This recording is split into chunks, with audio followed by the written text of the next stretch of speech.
Bonjour à tous, je vous retrouve pour une nouvelle série de capsules vidéo. Il y aura à peu près 4 ou 5 capsules vidéo qui vont permettre de traiter un exercice très classique et très intéressant concernant donc le chapitre qui s'intéresse à la notion de travail et d'énergie.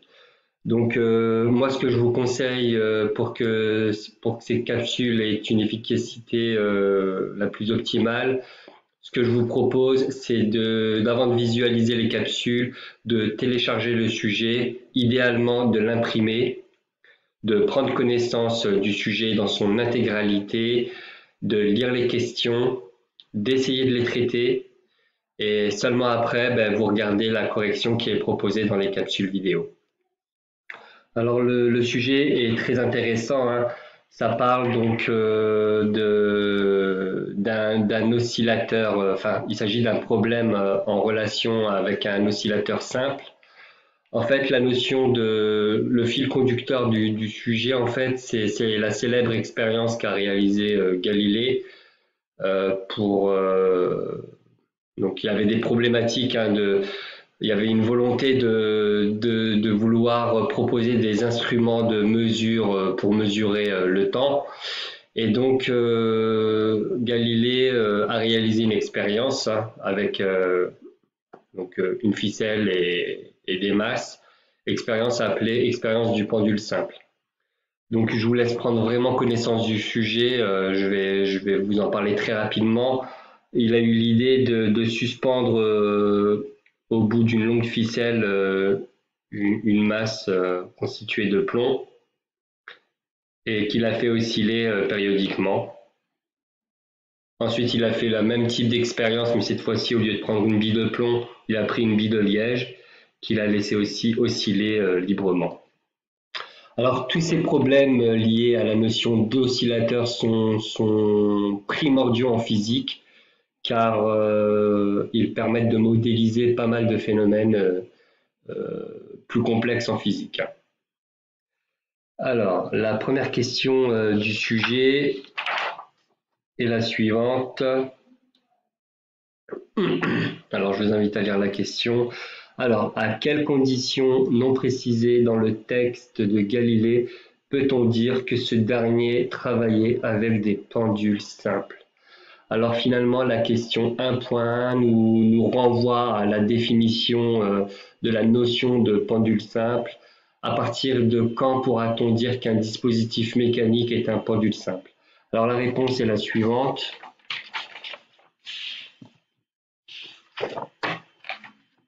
Je vais vous laisser d'ailleurs noter.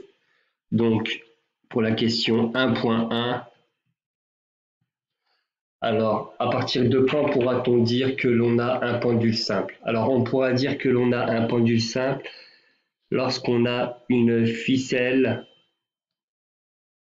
longue. Alors, nous verrons justement qu'est-ce qu'on appelle une ficelle longue, au bout de laquelle on suspend un objet ponctuel. Alors, un objet ponctuel qui possède une certaine masse. Alors, nous allons voir justement qu'est-ce qu'on appelle un objet ponctuel. Donc, il faut ici une ficelle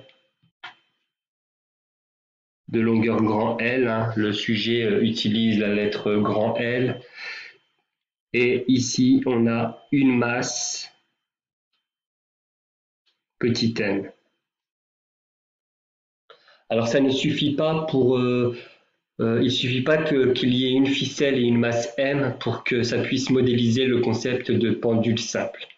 Parce qu'il y a d'autres types de pendules que vous rencontrerez plus tard dans votre scolarité qu'on appelle les pendules pesants. Alors, quelle est la différence entre un pendule simple et un pendule pesant? Eh bien justement, on pourra parler de pendule simple lorsqu'il y aura deux ingrédients. Premier ingrédient, il faut que la dimension, alors je le note ici, la dimension de l'objet de masse petit m, donc la dimension de l'objet de masse petit m, alors je note en abrégé, hein, comme dans la plupart de mes capsules vidéo, je donne beaucoup plus d'informations à l'oral qu'à l'écrit. Donc la dimension de l'objet petit m est petite. Alors ça ne veut rien dire que la dimension d'un objet est petite en physique. Donc la dimension de l'objet petit m est très petite devant la dimension de la ficelle de longueur grand L. Donc ça c'est le premier ingrédient essentiel pour qu'on puisse parler d'objets ponctuels. Il faut que la dimension de la masse, la dimension de l'objet que l'on suspend soit très petite devant la longueur de la ficelle grand L. Première remarque, premier ingrédient primordial. Et enfin, donc deuxième remarque très importante aussi, ça concerne la masse. Donc il va falloir que la masse de la ficelle soit négligeable devant la masse de l'objet petit m. Donc je le note ici, la masse de la ficelle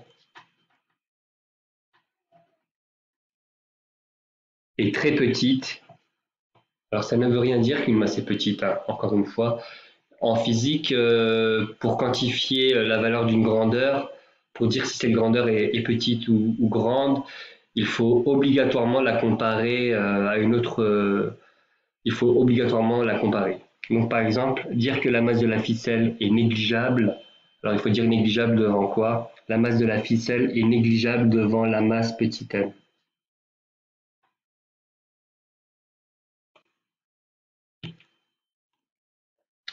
Voilà donc, une fois qu'on a tous ces ingrédients-là, on peut dire que le système mécanique modélise la notion de pendule simple.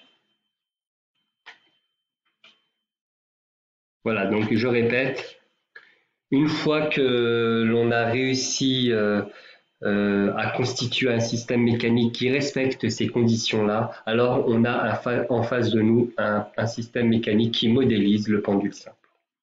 Et tous les résultats physiques qui sont associés donc au pendule simple. Alors, quelle est la question suivante? Alors moi je prends le sujet et je lis la question suivante.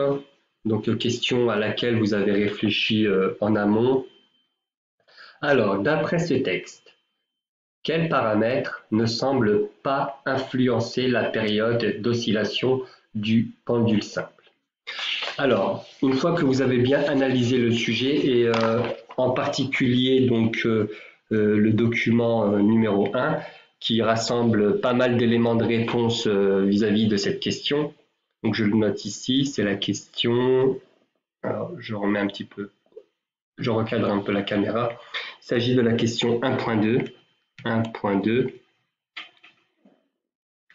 Alors si vous regardez le document 1, donc relisez-le, document 1 qui décrit la célèbre expérience de Galilée. Eh bien Galilée, il a suspendu, il a constitué un pendule simple avec une masse de plomb, donc objet plutôt assez massique. Et ensuite, il a constitué le même pendule simple, donc avec la même longueur de ficelle grand L, mais cette fois-ci avec une masse plus légère, hein, une masse de liège. Et il explique qu'il laisse osciller, c'est écrit une bonne centaine d'allées et venues, donc une bonne centaine d'allées et venues, donc il a observé 100 périodes. Il a constaté qu'il y avait une coïncidence parfaite entre les périodes de ces deux pendules simples, hein. La différence était très minime. Donc concrètement, qu'est-ce que ça signifie? Donc pour ces deux expériences, Galilée a gardé des paramètres constants. Alors les paramètres qui ont été constants, ça a été la longueur de la ficelle. Alors, la ficelle, pour les deux expériences qu'il a réalisées, c'était les mêmes, hein. Donc, ensuite, est-ce qu'il y a un autre paramètre qui est resté? Oui, aussi, implicitement, c'est écrit qu'il les a écartés de la même position. Donc, dans le texte, l'écartement a été le même, hein, l'écartement initial alpha 0, on peut appeler alpha 0 par exemple. Donc ça, c'est un paramètre que j'introduis, hein. Mais dans les deux expériences que Galilée a réalisées, La longueur de la ficelle était le même, l'écartement initial était le même. Le seul paramètre qui a changé dans l'expérience de Galilée, c'était la masse suspendue.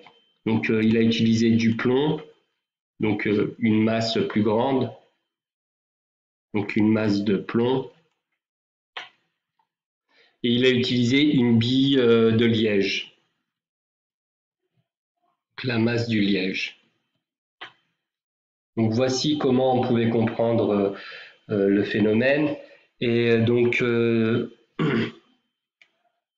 durant les deux expériences réalisées par Galilée, le seul paramètre qui a changé, c'était la masse de plomb, qui était plus grande du coup que la masse de liège. Alors je ne sais plus si dans le texte il dit de quelle fois, alors 100 fois. Donc la masse de plomb suspendue était 100 fois plus importante que la masse de liège qui était suspendue. Tous les autres paramètres étaient constants, L et alpha 0 constants entre les deux expériences. Et il a constaté le résultat suivant. La période d'oscillation lorsqu'il suspendait la bille de plomb. Alors lui, il a mesuré pour 100 périodes. Donc ensuite, en divisant par 100, effectivement, il pouvait obtenir la durée d'une seule période. Donc la période mesurée avec la bille de plomb, alors n'était pas supérieure justement, elle était égale à la période mesurée expérimentalement avec sa bille de liège. Donc là, c'est plutôt un résultat assez bouleversant.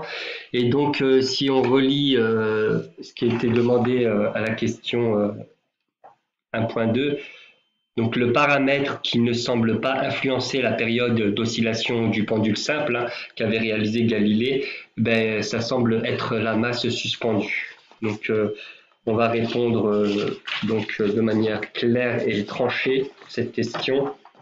On va pouvoir écrire. Donc, en conclusion, alors je remonte un petit peu la feuille. Donc, la masse petit m, la valeur de la masse petit m n'influence pas la valeur de la période d'oscillation du pendule simple. Donc, n'influence pas la valeur de la période du pendule simple. Du pendule simple. Voilà pour la question donc 1.2 qui figurait donc dans le sujet.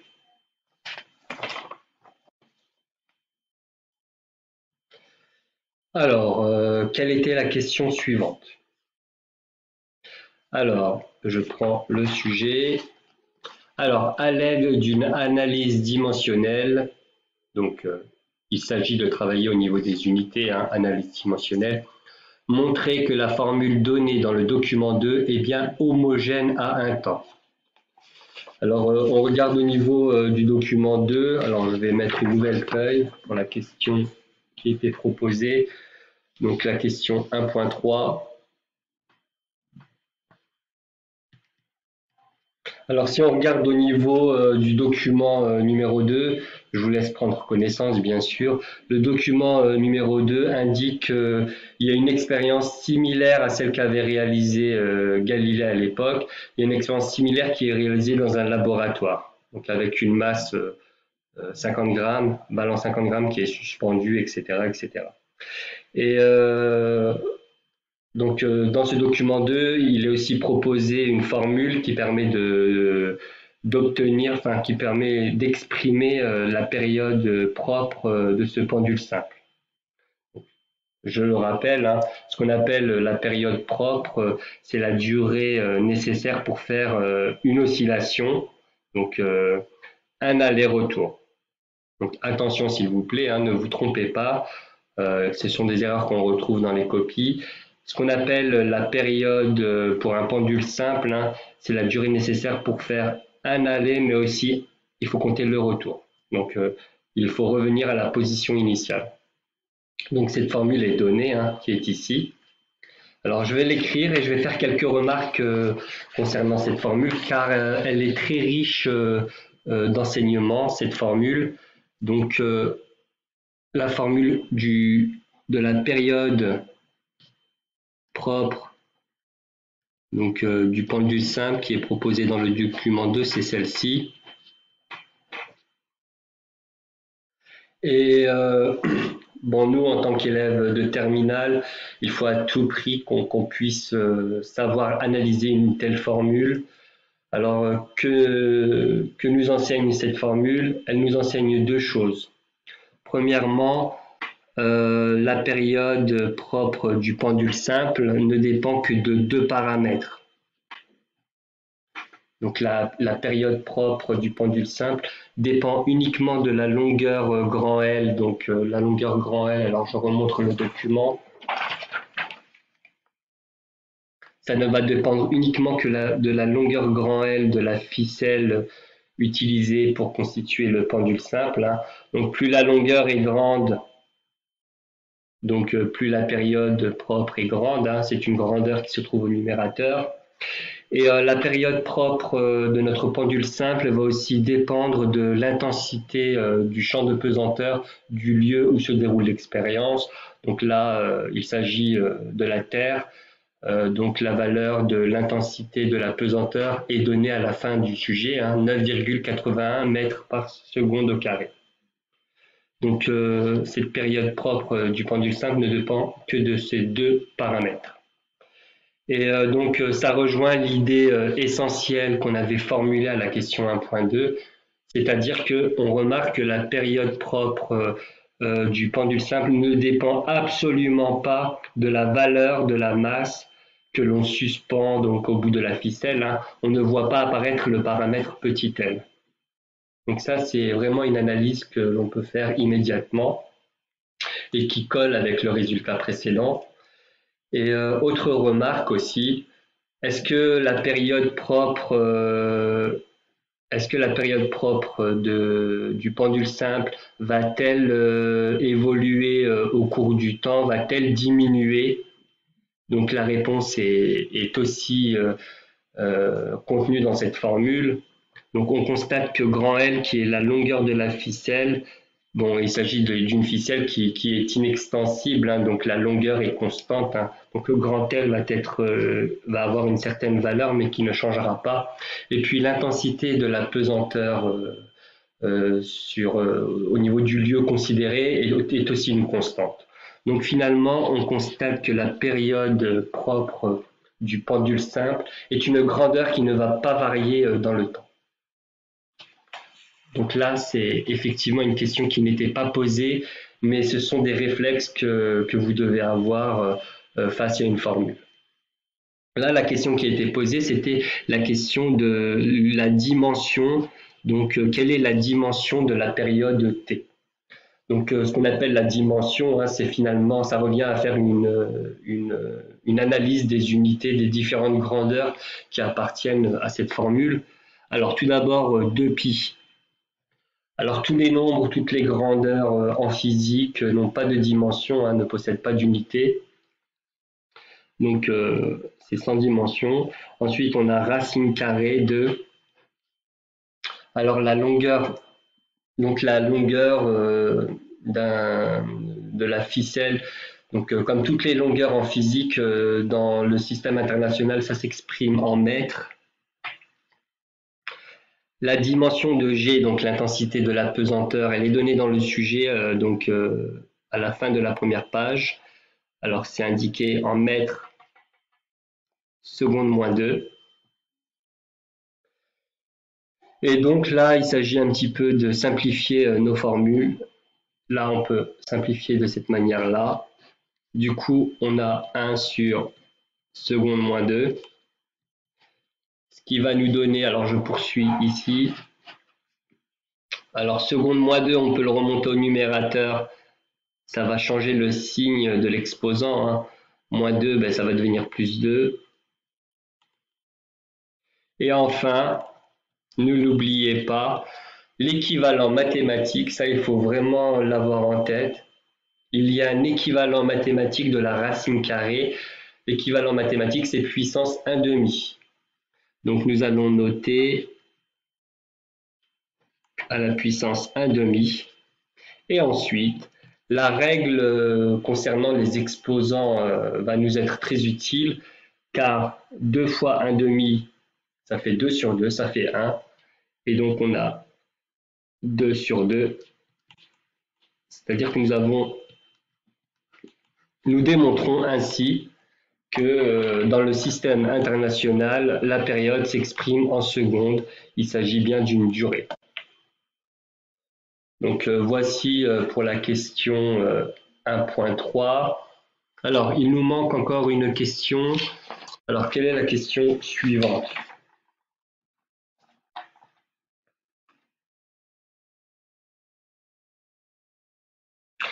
Alors, il s'agit de la question 1.4.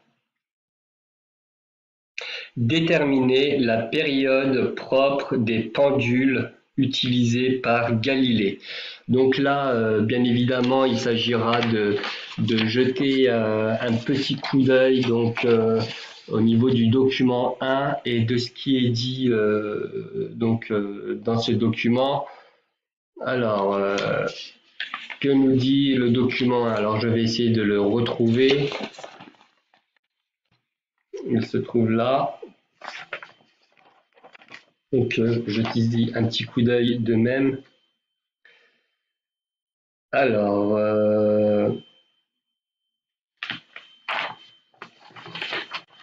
question 1.4. Alors, déjà, d'un point de vue méthodologique, au niveau de l'énoncé, période propre. Donc, il y a le terme période propre, et c'est le document 2 qui nous donne la formule pour la période propre. Je la réécris.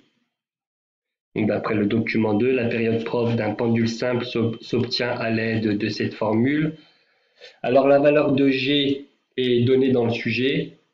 Donc, je remets un petit peu la feuille à l'endroit. La valeur de G était donnée dans le sujet, 9,81 mètres par seconde carré. Il suffirait juste d'accéder à la longueur du pendule simple utilisé par Galilée. Alors là, il s'agit d'une analyse de texte. Que nous dit-on? Alors, les fils utilisés par Galilée lors de son expérience sont longs, donc de 4 coudées. Donc 4 coudées, sachant que dans le sujet, la valeur d'une coudée était donnée. Donc, finalement, pour obtenir la période propre des pendules qu'avait réalisé Galilée, nous pouvons écrire pour la longueur grand L, 4 coudées, grand L est égal à 4 fois, alors je reprends la valeur, 0,573 divisé par 9,81, donc 3 chiffres significatifs pour l'intensité de la pesanteur. Et je vous laisse faire le calcul et vous devez trouver une période propre des pendules réalisées par Galilée de 3,04 secondes. Bien sûr, nous devons conserver 3 chiffres significatifs conformément aux données à notre disposition. Voilà pour la question 1.4. Question suivante. Alors, la question 1.5 qui nous demande de nous intéresser à l'enregistrement du document numéro 3, donc de nous aider du document 3. Et pour la question 1.5.1, il nous demande la chose suivante. Alors, il nous est demandé de déterminer la longueur grand L. Donc, je note ici la question 1.5.1. Donc, il faut déterminer la longueur grand L du pendule du laboratoire. Donc là, ça ne parle plus du pendule de Galilée, ça parle du pendule censé modéliser le pendule de Galilée, donc qui a été réalisé au laboratoire. Donc c'est au niveau du document 2. Alors le document 2 nous parle de ce pendule du laboratoire et le document 3 est un enregistrement. Alors, quel est l'enregistrement proposé par le document numéro 3? Alors, lorsque le pendule simple oscille donc régulièrement, alors nous pouvons constater que l'angle formé par la ficelle avec la verticale va varier. Donc cet angle-là va varier périodiquement, hein, la valeur de cet angle-là. Mais ce qui est proposé dans le document numéro 3, ce n'est pas l'évolution de l'angle en fonction du temps, c'est plutôt l'évolution de l'abscisse X du centre d'inertie. Alors de quoi s'agit-il en fait?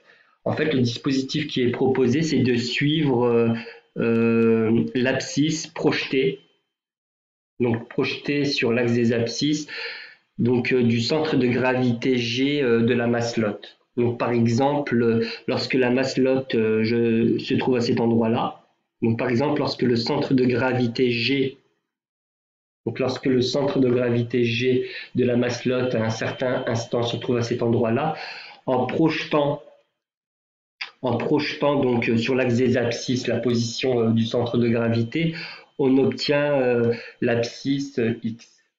D'accord. Et donc ce document-là, donc on constate que finalement, donc pareillement à ce qui se passait pour l'angle qui oscillait périodiquement, eh bien l'abscisse X projetée va aussi varier périodiquement. Alors il y aura une valeur maximale qui est notée ici XM, hein. Donc ce sera l'abscisse maximale. Et ici, on a le symétrique, hein, d'ailleurs moins XM. Donc, il va y avoir une oscillation périodique. D'ailleurs, on le voit dans le graphique, hein, il y a des maximums. Donc, le maximum qui est ici, le minimum qui est là, qui correspond donc à une valeur négative, hein, on a le zéro qui est là. Donc, ce graphique-là, justement, permet de repérer temporellement, en fonction du temps, la position de l'abscisse projetée du centre de gravité de la masse qui a été suspendue à la ficelle donc, du pendule simple. Donc on constate qu'on a bien un mouvement de type oscillatoire périodique. Alors, que faut-il répondre? Donc, revenons à la question. Donc, à l'aide de cet enregistrement, il faut retrouver, donc à l'aide de cet enregistrement, hein, c'est indiqué dans le sujet, il faut s'aider de cet enregistrement, il faut retrouver la longueur donc grand L du pendule simple. Comment faire? Donc, je vous laisse réfléchir quelques petits instants. Comment faire pour trouver la longueur grand L? Donc,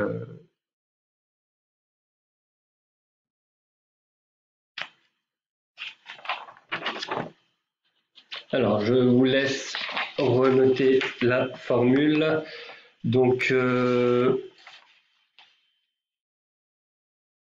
la question est, donc il faut trouver grand L. Voilà, c'est ça pour la question. Donc, je renote cette formule, je la renote au propre et je vous indique la méthode.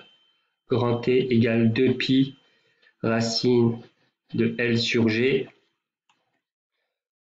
Donc voici la formule qui permet d'exprimer la période du pendule simple. Et la question 1.5.1 nous demande de trouver grand L. Donc il faut trouver la valeur de grand L, donc la longueur de la ficelle qui a été utilisée pour réaliser le pendule du laboratoire. Et il faut s'aider de l'enregistrement du document numéro 3. Eh bien, on voit bien que si on veut obtenir le grand L, il nous faut la valeur de petit g qui est donnée, 9,81 mètres par seconde carrée. Mais il nous faut d'une manière ou d'une autre accéder à la période du pendule simple du laboratoire. Et là, le document numéro 3 va être essentiel car le document numéro 3 va nous permettre d'obtenir, alors je le note ici, donc le document numéro 3 va nous permettre d'obtenir la valeur donc, de la période temporelle T. D'accord? Alors comment faire pour obtenir donc la valeur de la période temporelle t? Donc là, la méthode est assez universelle. Pour des raisons de précision, nous n'allons pas mesurer la valeur d'une seule période, mais nous allons prendre le maximum de périodes que l'on peut avec l'enregistrement. Alors avec l'enregistrement, il est possible de prendre, alors si on part de là jusque là, alors il est possible de mesurer la valeur temporelle de 6 périodes. Donc je note ici de là jusque là. On peut obtenir la valeur de 6 périodes, ce qui diminuera les incertitudes de mesure donc liées. Alors, comment faire pour connaître la valeur en durée de ces 6 périodes en ayant une précision la mieux possible? Alors, c'est une méthode qui revient assez souvent lorsqu'on nous donne un graphique. Il s'agira tout d'abord de définir une échelle. Il s'agira de définir une échelle. Alors, si on prend la règle, l'axe des temps de 0 jusqu'à 20 secondes, si on mesure à la règle, ça correspond donc à 16 cm. Donc, tout d'abord, pour répondre à la question, je vais prendre un stylo. Pour répondre correctement à la question, il faut définir une échelle, bien évidemment. Définir une échelle. Alors, une échelle. Alors, l'échelle que l'on peut proposer, c'est pour 20 secondes sur l'axe des abscisses. Hein. Pour 20 secondes, si on mesure à la règle, on obtient 16 cm. Et ensuite, on réutilise la règle et on mesure la longueur obtenue pour nos 6 périodes. Et là, on constate qu'on a 14,6 cm. Donc, je vous laisse réaliser la mesure. Donc, pour 6 périodes, nous avons 14,6 cm. Et donc, en faisant un produit en croix, on n'obtient que 6 périodes. Donc, on va arrondir à 3 chiffres significatifs. Donc, nous, on constate que 6 périodes correspondent à 18,2 secondes. Ce qui va nous donner pour une période, donc je poursuis ici, si vous faites le calcul, pour une période, on va obtenir 3,0 secondes. Donc ça, c'est la valeur pour une seule période, 3,0 secondes, en arrondissant à 2 chiffres significatifs, conformément à la précision que peut nous accorder l'utilisation de la règle.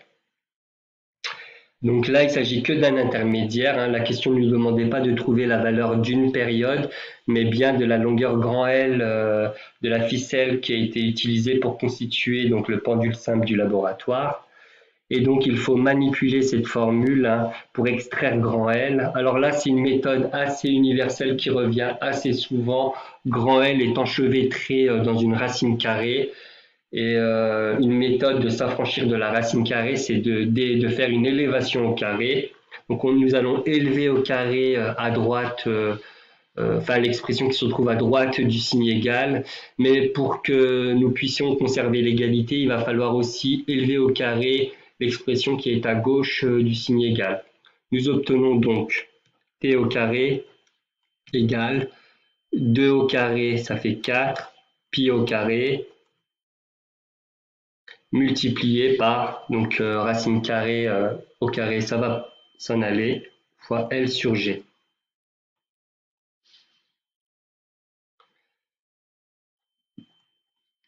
Ensuite, n'oublions pas, nous voulons obtenir L. Donc, il va falloir passer cette quantité de l'autre côté. Sachant que G est au dénominateur, il va se retrouver au numérateur. 4pi au carré est au numérateur, va se retrouver au dénominateur. Ce qui va nous donner grand L égale gt carré Alors je n'ai pas mis le signe multiplié, hein, bien évidemment, hein, c'est sous-entendu. Gt carré divisé par 4pi au carré. Alors, quelle est l'application numérique avec les unités, enfin avec les grandeurs qui sont exprimées dans les unités du système international? Ça va donner donc L égale donc 9,81 multiplié par t au carré, donc 3,0 au carré, le tout divisé par 4pi au carré.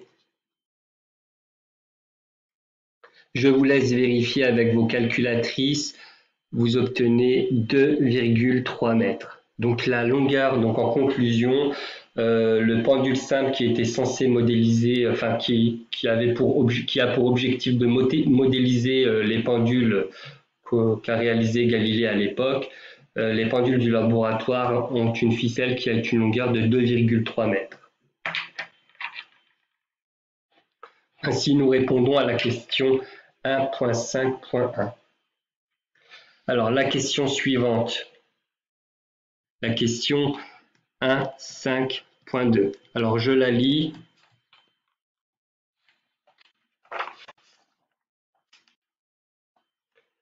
Quelle est la valeur de l'angle initial alpha 0?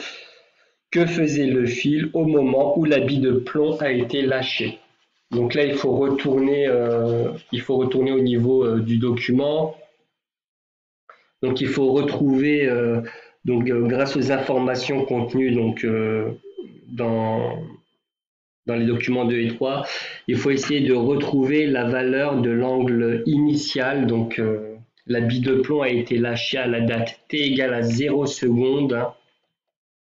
Donc c'est indiqué dans le sujet, hein, la bille de plomb a été lâchée à la date t égale à 0 secondes d'une position qui est notée A. Donc il y a un angle avec un angle initial justement, hein, l'angle duquel a été lâchée la bille de plomb est noté alpha 0. Donc à cette date-là, on lâche la bille de plomb et elle se met à osciller. Donc l'angle de départ d'ailleurs, on constate que effectivement l'angle de départ avec laquelle a été lâchée la bille de plomb est un angle maximal, hein. Jamais la bille de plomb, donc si on a lâché la bille de l'angle alpha 0, jamais elle n'ira plus loin que alpha 0. D'accord. Alors, comment faire pour trouver cet angle alpha 0? Quelle information a-t-on dans le sujet? Donc, alors là, on vient de déterminer à l'instant. L'idée, c'est que nous venons de déterminer à l'instant la longueur grand L de la ficelle. Nous avons trouvé 2,3 mètres. Et puis, nous avons une manière, donc à l'instant t égale à 0 secondes, la bille étant A, il y a possibilité grâce à ce graphique, alors je remonte un petit peu, grâce à ce graphique, il y a possibilité de retrouver la valeur de l'abscisse projetée, hein, à la date t égale à 0, c'est l'abscisse maximale. Donc l'abscisse maximale c'est 400 mm. Et vous verrez que vous allez apprendre qu'il y a des méthodes qui reviennent assez souvent quand on travaille avec un pendule simple. C'est une méthode qui revient à travailler dans un triangle rectangle. Alors je vous montre ça. Donc on constate que si on délimite la figure géométrique suivante, hein, constituée par la ficelle qui va jusqu'au centre de gravité de la bille, et puis alors voilà, je dessine le triangle rectangle dans lequel nous allons travailler pour répondre à la question 1.5.2.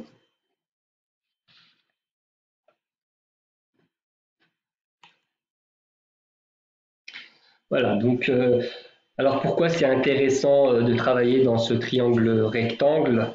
Parce qu'on nous demande l'angle alpha 0, à la date t égale à 0 secondes, hein, du coup. Et ça va être très simple dans un triangle rectangle d'utiliser les lignes trigo, hein, côté opposé, côté adjacent, etc. etc. Et je vais noter ici, alors je vais donner un nom à ce point-là, tiens, il n'est pas noté, ce point-là je vais le noter C. Voilà. Donc on va travailler finalement dans le triangle donc OCA, qui est un triangle rectangle. Et on va pouvoir, donc on nous demande l'angle alpha 0, on connaît la longueur de la ficelle grand L, donc voilà. Que connaît-on? Nous connaissons la longueur de la ficelle grand L, hein, 2,3 mètres. Nous pouvons avoir accès à cette longueur-là finalement, qui est l'abscisse maximale, hein, que la bille pourra prendre. Donc on le lit ici, l'abscisse maximale. Vous avez vu, l'abscisse varie au cours du temps et le maximum c'est 400 mm. Donc nous connaissons par rapport à cet angle-là, nous connaissons l'hypoténuse et nous connaissons le côté opposé. Donc côté opposé divisé par hypoténuse, c'est sinus. Ce qui va nous donner donc la réponse à la question. Donc je note ici. Alors, je remets le schéma sous les yeux, ce sera beaucoup plus pratique.